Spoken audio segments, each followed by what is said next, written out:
पुट्ठा थोड़ा बेवकूफ किस्म का आदमी है। घर वाले पुट्ठा के निकम्मेपन से परेशान रहते हैं। उन्होंने पुट्ठा को काम पर लगाने की बहुत कोशिश की, लेकिन कुछ फायदा नहीं हुआ। एक दिन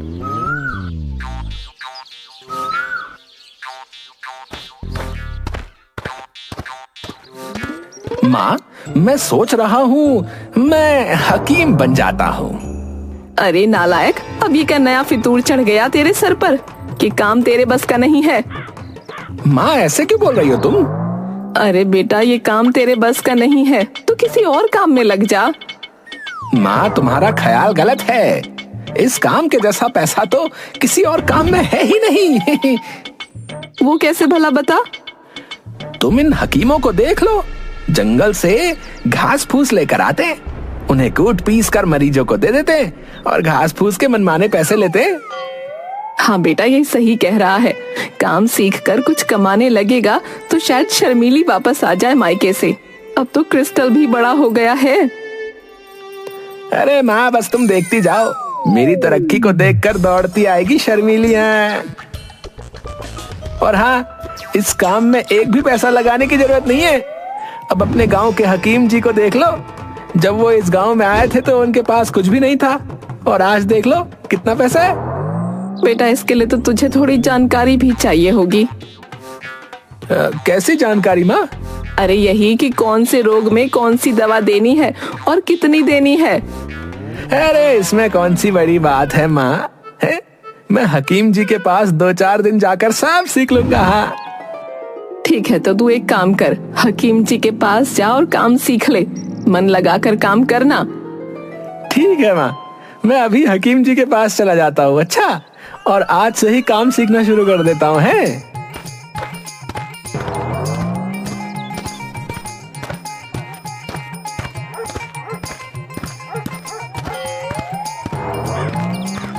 गांव के हकीम के पास जाकर, राम राम हकीम जी। राम राम बेटा, बताओ कैसे आना हुआ है? जुलाब वगैरह लग गए क्या? अरे नहीं नहीं हकीम जी मुझे आपसे ना काम सीखना है। मुझे ये काम सिखा दीजिए। हकीम पुट्ठा, है ना? कितना अच्छा लग रहा है ना बोलने में, है ना? बेटा, ये काम सीखना इतना आसान नहीं है ना? इसे सीखने में दिमाग, मेहनत और समय, है ना, सब देना पड़ता है बेटा। मेरे पास वो सब है, दिमाग भी है, मेहनत भी है और समय भी है। आप बस ये बताइए कि आप मुझे एक काम कब सिखाएंगे? बेटा, ये काम तुम्हारे बस का नहीं है, तुम कोई और काम करो बेटा। हकीम जी, जब तक आप मुझे काम नहीं सिखाएंगे मैं आपके पैर नहीं छोड़ूंगा, बता रहा हूँ। मैं यहीं बैठे रहूंगा। अरे अरे अरे, क्या मुसीबत गले पड़ गई। मुझे काम सिखा दो, आपको आपके पापा की कसम। अरे अरे अरे, अजीब आफत है यार, है? मेरे मरे हुए बाप की कसम दे दी। ठीक है ठीक है ठीक है, तुझे अगर काम सीखना है तो मैं जैसा करता हूँ बस वैसा तू करता जा।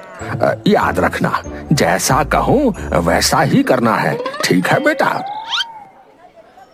ठीक है हकीम जी, ठीक है, जैसा आप कहेंगे मैं वैसा ही करूँगा। ये खलल उठा, ये खलल उठा। अरे मैं तुमसे कह रहा हूँ ये खलल उठा। अरे मैं तुमसे कह रहा हूँ ये खलल उठा। अरे गधे की औलाद, अरे मैं तुमसे कह रहा हूँ ये खलल उठाओ भाई।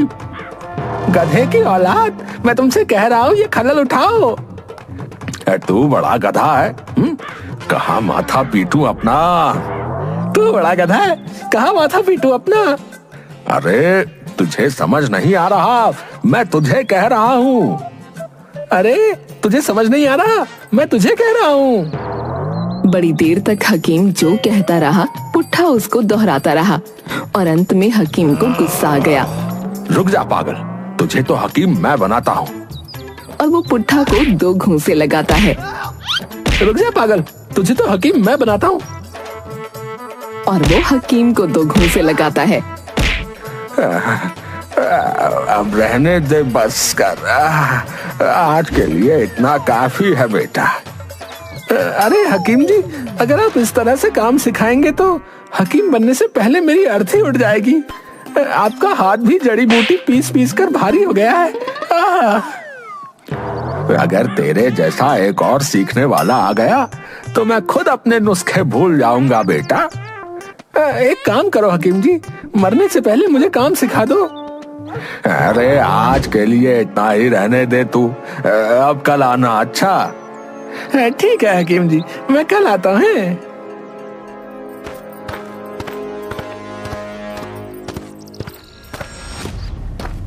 पुट्ठा अपनी कमर पकड़े कराहता हुआ घर पहुंचा और चारपाई पर जाकर लेट गया।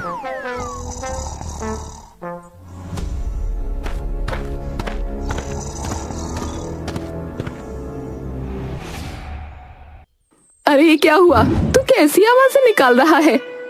माँ, तूने मुझे काम सीखने भेजा था। ये काम तो बड़ा मुश्किल है। क्यों, क्या हुआ? आज पहले ही दिन काम सीखने में तो मेरी तो हड्डी पसली एक हो गई। आई! अरे ऐसा क्या काम सिखा दिया हकीम जी ने तुझे? माँ, पहले मेरे दर्द का इंतजाम कर दे कुछ, उसके बाद बताता हूँ तुझे। माँ घर के अंदर से हल्दी वाला दूध और दवा लेकर आती है। बेटा पहले तू हल्दी वाला दूध पी, तब तक मैं दवा लगाती हूँ। और ये बता, आज क्या काम सीखा तूने? अरे माँ, क्या बताऊँ, आज पहला काम बताया हकीम जी ने, खलल उठाने का। बेटा ये खलल क्या होती है? माँ, जिसमें दवाई कूटी जाती है। अच्छा, फिर तूने काम सीख लिया ना, खलल उठा ली? हाँ माँ, खलल तो उठा ली, लेकिन मेरी हड्डियों का चूरमा बन गया।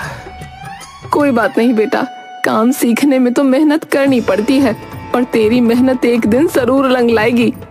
ऐसे ही मन लगा कर काम कर तू, एक दिन तू बहुत बड़ा हकीम बन जाएगा।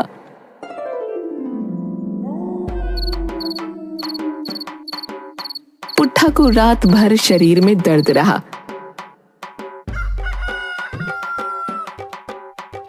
और सुबह उठकर किसी तरह फिर से हकीम जी के यहाँ जाने के लिए निकल पड़ा।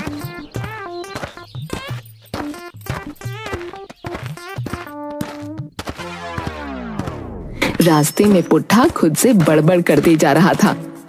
न जाने आज हकीम का बच्चा क्या काम सिखाएगा। कल तो खलल उठाना ही सिखाया और मेरी हालत खराब कर दी उसने।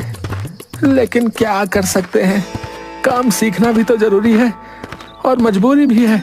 कोई बात नहीं, चलता हूँ।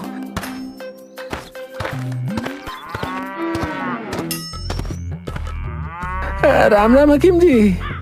अरे कमबख्त, काम सीख के मानेगा या मेरा काम भुलाएगा? आ गया पुट्ठा। तभी वहाँ एक मरीज आता है। राम राम हकीम जी। राम राम, बोलो क्या परेशानी है? हकीम जी, पेट में ना बहुत जोरों से दर्द हो रहा है। क्या खाया था तुमने? एक दावत में गया था, वहाँ पूरी पकवान बने थे, बस वही खा लिया था।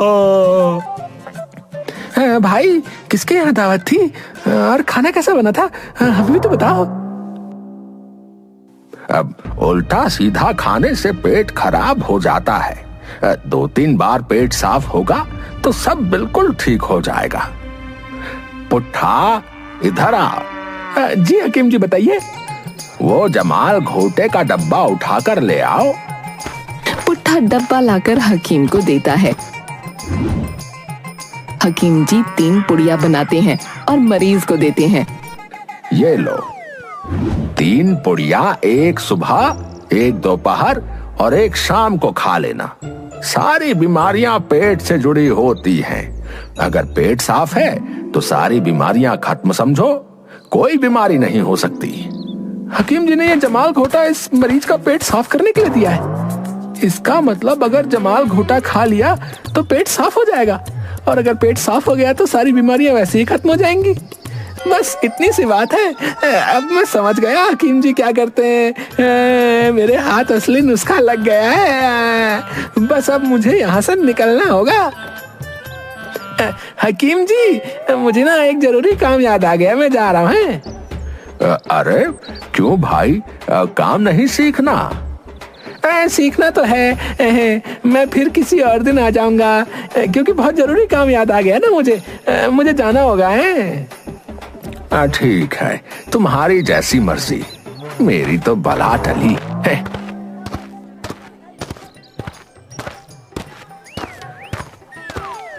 अच्छा हुआ जो मैं भाग आया, वरना अगर आज रुकता तो ये हकीम तो मेरी जान ही ले लेता। हकीम का नुस्खा तो मेरे हाथ लग गया है, कल से ही काम शुरू कर देता हूँ। फालतू में सब मुझे बेवकूफ, भुलक्कड़, पता नहीं क्या क्या बुलाते हैं। है कोई मेरे दिमाग का जवाब? अब कुछ ही दिनों में हकीम पुट्ठा, मजा आ गया। पुट्ठा अपने घर जाता है और दूसरे दिन घर के बाहर हकीम की दुकान लिखकर एक बोर्ड लगा देता है। गांव का सुखिया अपने पिता को लेकर आता है। हकीम जी, मेरे पिताजी को देख लीजिए, इन्हें क्या हो गया है। अच्छा किया जो तुम इन्हें मेरे पास ले आए हो। अब ले ही आए हो तो इलाज भी तसल्ली से करूंगा। हकीम जी, आप ही का सहारा है। वैसे इन्हें तकलीफ क्या हो रही है? सुबह से दस्त हो रहे हैं इन्हें। अच्छा, सुबह क्या खाया था इन्होंने?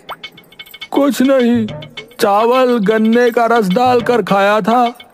मैं समझ गया, गलत खाने से इनका पेट खराब हो गया है। मैं अभी इनकी दवा दे देता हूँ। जब तक 2-4 बार खुलकर खेत में नहीं जाएंगे ना, तब तक पेट की गड़बड़ी बाहर नहीं आएगी।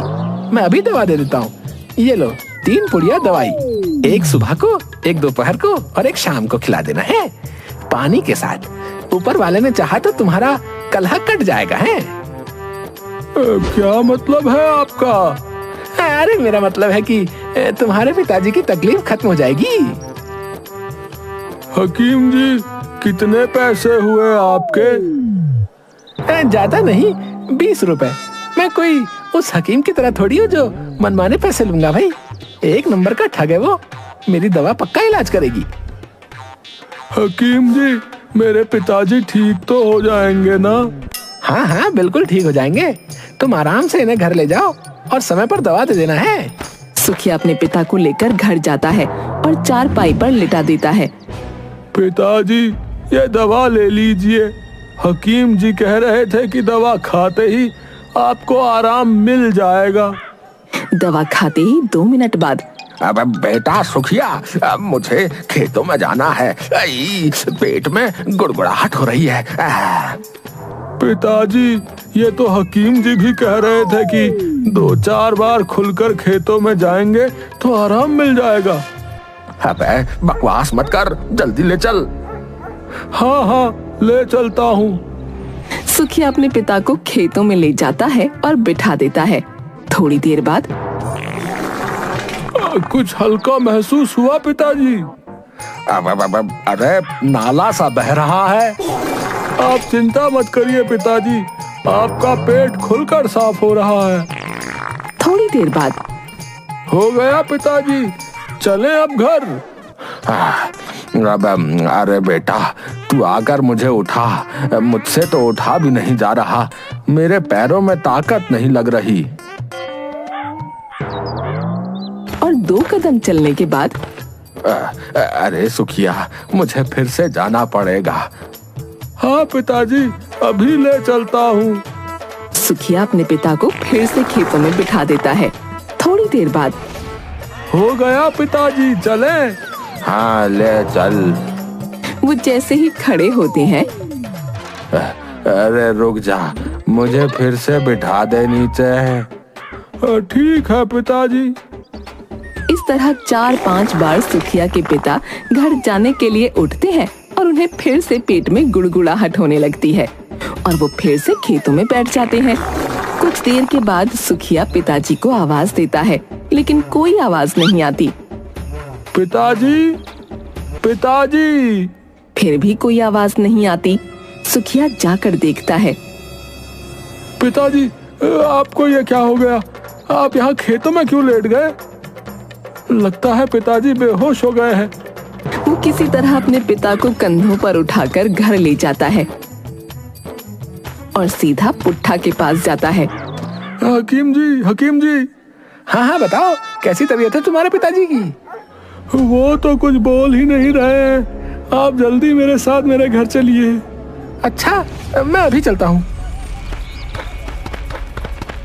सुखिया के घर जाकर कितनी पुड़िया दी तुमने दवा की? हकीम जी, एक ही पुड़िया दी है अभी तो। दवा बहुत कारगर है मेरी। वैसे दवा खाने के बाद कितनी बार खेतों में गए थे तुम्हारे पिताजी? जी 5 बार गए थे। 5 बार? मेरे हिसाब से तो 6 बार जाना चाहिए था। हकीम जी, अपना हिसाब बाद में करना, पहले ये देखो कि मेरे पिताजी उठ क्यों नहीं रहे हैं। पहले मैं अपना हिसाब देखूंगा, तभी तो इलाज करूंगा। पिताजी कुछ तो बोलिए, आप जवाब क्यों नहीं दे रहे हैं? तभी वहां पर सुखिया के चाचा आते हैं।